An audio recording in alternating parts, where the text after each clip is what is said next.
Philippe, vous qui en connaissez un rayon, même plusieurs rayons en matière de bricolage, quelles sont les nouvelles tendances qui se dessinent aujourd'hui? Eh bien, figurez-vous que c'est le rayon, puisqu'on en parle, le rayon peinture, avec le boom vraiment dans ce domaine, 22% des ventes en moins d'un an. C'est vraiment un carton plein. Mais la grande star de 2020-2021, c'est l'outillage, car pour bien bricoler, il faut être bien outillé. Perceuse, ponceuse, scie sauteuse, tout y passe. Et les ventes de ce rayon sont en hausse de près de 30% en un an. Et les bricoleurs, alors ça s'explique comment? Parce que les bricoleurs qui bricolaient déjà, donc ceux qui sont un peu aguerris, ont investi dans des projets plus ambitieux, avec des outils plus spécialisés. Et puis, on en parlait tout à l'heure, il y a l'arrivée de ces nouveaux bricoleurs qui investissent dans le premier achat, une mallette ou la première visseuse ponceuse. Voilà pourquoi cette augmentation aussi importante dans ce domaine.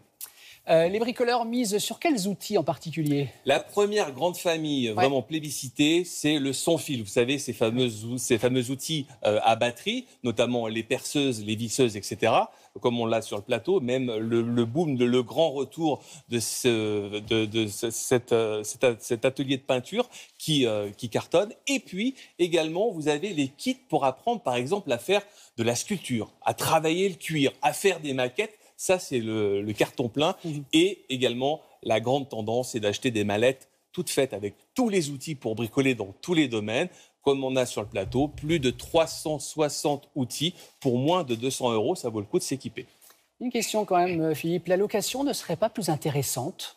La location est plus intéressante et c'est vraiment la grande tendance, notamment des 18-30 ans. Alors, comment on peut louer? On peut acheter du matériel dans un immeuble, se partager la visseuse, dans un quartier. Bon, il faut bien s'entendre et bien s'organiser. Également, la location, on peut le faire entre particuliers sur des sites internet. Ça se fait beaucoup. Les magasins de bricolage vous louent également des outils. Vous avez des grands magasins de bricolage qui louent toutes sortes d'outils. Pourquoi avoir un outil dont on ne se sert que 2 fois par an? Et puis, certains magasins de bricolage également vous offre la location des outils dans certains domaines. Et puis, le grand boom, c'est aussi le réparer soi-même, le do it yourself.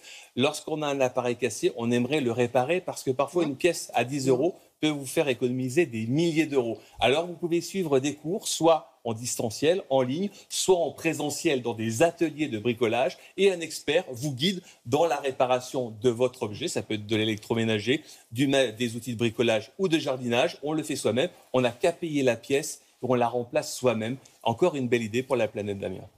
Merci beaucoup Philippe pour ce très bel état des lieux.